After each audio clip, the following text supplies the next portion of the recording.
ઉમંગ અને ઉત્સાહનું પર્વ એટલે ઉત્તરાયણ। સુરતની અંદર જલેબી અને ઊંધિયું ખરીદવા માટે લોકોની લાઈનો લાગી ગઈ છે। ઊંધિયા વગર સુરતીઓની ઉત્તરાયણ અધૂરી ગણાય છે। ઊંધિયું લેવા માટે લોકોની લાંબી કતારો અત્યારે સ્ટોલ બહાર જામેલી જોવા મળી રહી છે।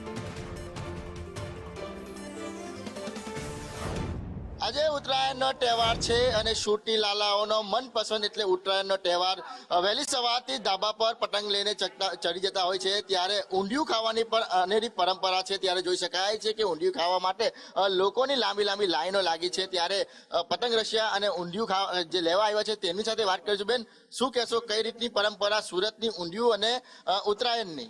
ઉત્તરાયણ એટલે સુરતનું એવું છે ને કે અમે કેનેડાથી પણ ઉત્તરાયણ કરવા દર વર્ષે અહીંયા આવીએ જ ને ઊંધિયું એટલે ઉત્તરાયણ વગર ને ઊંધિયા વગર તો એ મજા જ ના આવે। જલેબી, ઊંધિયું, ફાફડા આ ત્રણ વસ્તુ તો જોઈએ જ। આજે તો અમે બધા હવે હમણાં 11 વાગે હું અને મારા બ્રધર ને બધો સામાન લઈને ઉપર ચડી જશું। ગઈકાલે રાત્રે અમે લોકો સિટીમાં પતંગ ને દોરી ને બધું લઈને ગયા છે, એટલે આજે 11 થી પછી રાત્રે 8-9 વાગ્યા સુધી ઉપર જ રહેવાનું।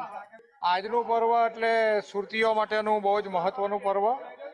કદાચ દિવાળી કરતાં આજનું પર્વ વધારે મહત્વનું એટલે કહું છું કે લોકો આખો દિવસ ઉત્તરાયણ ઉજવતા હોય છે અને સાંજ પછી દિવાળી ઉજવતા હોય છે।